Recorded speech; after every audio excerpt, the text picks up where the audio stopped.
this is Aruj Muzaffar from the Department of English, University of Southern Punjab. I was discussing functional English with you, and we were going through certain topics that were basically related to communication skills. Today's topic is stereotypes and their role in communication. Stereotypes are one of the most common social phenomena present in every society. They are mental shortcuts, generalizations, or fixed ideas we form about groups of people. These groups may be based on gender, nationality, profession, ethnicity, age, religion, or any social category. Instead of understanding each person's individually or his individuality, human beings often rely on pre existing beliefs about what a particular group usually is like. These beliefs might be positive, negative, or neutral, but in all cases, they simplify complex human identities. A stereotype gives a pre-decided label to a person even before any interaction takes place. For example, saying all lawyers are argumentative, all women are emotional, or all teenagers are irresponsible. These are all stereotypes. Such assumptions do not reflect the complete truth about individuals, rather, they are overgeneralizations that ignore personal differences. Those stereotypes sometimes develop from small element of truth or patterns. They become problematic when they are taken as universal facts because humans naturally categorize information. Stereotyping becomes an easy way for the brain to quickly process social information, but this cognitive shortcut has consequences, especially in communication. Communication is not just the exchange of words, as you know, and I had been telling you that it is a process of understanding, interpreting, and building relationships. When stereotypes enter communication, they reshape how people interpret message, how they speak to others, and how they behave in interpersonal, group, and intercultural settings. Let's discuss what is the origin of stereotypes. Well, stereotypes do not appear randomly, they emerge from multiple sources. There can be some sources like cultural socialization, where from our childhood we people learn that the norms and beliefs of society are based on two certain patterns. Children observe how parents, teachers, media, peers talk about different groups. Over time, these impressions solidify and they become stereotypes. Media to influences, films, news, social media, and advertisements often portray groups in exaggerated or simplified ways. For example, showing all businessmen as greedy and all soldiers as overly strict shapes public attitudes. In the same way, historical experiences like conflicts, colonial experiences, and long standing social divisions create deep-rooted stereotypes that pass from generation to generation. Personal experiences too are of great significance over here, where sometimes people generalize from a single event. For instance, if someone has a negative interaction with a shopkeeper from a particular background, they may assume all shopkeepers from this group behave the same way. There are certain cognitive biases as well, where human beings naturally prefer quick judgments because they save time and mental energy. This cognitive tendency encourages generalized thinking rather than detailed reflection. How stereotypes function in communication is an important question. Stereotypes strongly affect both verbal and non-verbal communication because they influence how we perceive others, how we interpret their actions, and how we respond to them. Sometimes we have a perception before interaction. When a stereotype exists, people form impressions before any communication begins, and this is called prejudgmental. For example, if someone believes that a particular ethnic group is uneducated, they will automatically assume a person from that group cannot speak properly or understand complex ideas. This perception shapes the tone, style, and depth of communication. In the same way, there is selective interpretation as well.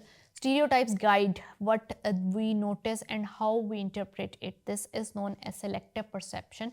For example, if someone believes women are overly emotional, any emotional reaction from a woman will be interpreted as proof of that stereotype, even if the reaction is completely reasonable. There are certain languages and word choices as well, where stereotypes unconsciously affect the words people choose during communication. For example, talking down to someone because they are young, speaking slowly to foreigners, assuming they cannot understand, and using harsher language with certain professions because they are stereotyped as tough. These biases are the communication processes that creates unequal interaction and reduces empathy. Stereotyping creates emotional Distance, when people categorize others, they stop relating to them as unique human beings. This reduces empathy, making communication cold, dismissive, or even hostile. Without empathy, misunderstandings and conflict increase, and the pressure of being judged by stereotypes affects communication as well. When people know a negative stereotype exists about their group, they become anxious, defensive, or overly conscious during communication. This is known as stereotype threat. For example, a student from a marginalized group may feel nervous during an oral exam because they fear confirming a stereotype about lack of intelligence. This fear affects their performance and creates communication barriers. There are certain self-fulfilling prophecies as well. When stereotypes influences how one person communicates, the other person may react in a way that confirms the stereotype. For example, if someone speaks rudely to a group assuming they are aggressive, the group may respond angrily, unintentionally reinforcing the stereotype. This phenomenon is called a self-fulfilling prophecy. There are certain barriers in intercultural communication where stereotypes are particularly harmful in intercultural communication.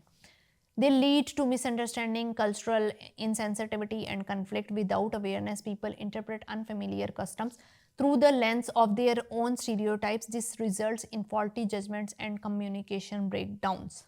And in this way, influencing occurs on non-verbal communication as well, where body language, gestures, facial expressions, and eye contact are also affected by stereotypes. For instance, avoiding eye contact with a certain group or keeping physical distance due to prejudice reflects how stereotypes operate silently but powerfully in communication. There are certain positive and negative stereotypes, and not all stereotypes are negative. Some may appear positive on the surface, such as Asians are good at math, doctors are always intelligent, women are naturally caring. However, even positive stereotypes can be harmful because they create pressure to conform.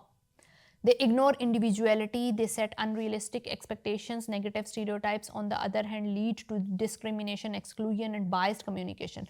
They create mistrust and can escalate into prejudice or even systematic inequality. The consequences of stereotypes in communication are miscommunication, first and foremost, because stereotypes distort the true intention behind the message. They cause individuals to misread tones, words, and behaviors, and conflict and tension occurs. Communication shaped by stereotypes often leads to unnecessary conflicts, presumptions replacing genuine understanding, causing arguments, resentment, and hostility, and reduced opportunities.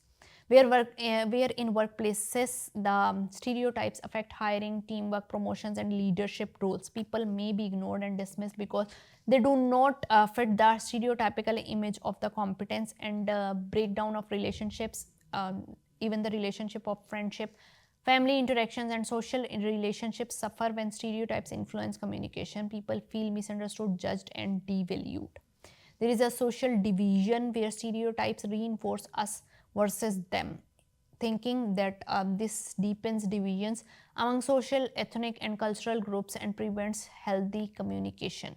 Let's discuss that how can we overcome these stereotypes in communication. First and foremost, we need to be active and self-awareness. Understanding your own stereotypes is the first step in reducing their impact. Reflect on where they come from and challenge them consciously. Mindful listening is another perspective where listening deeply helps counter assumptions. When you allow the other person to express themselves freely, stereotypes weaken automatically.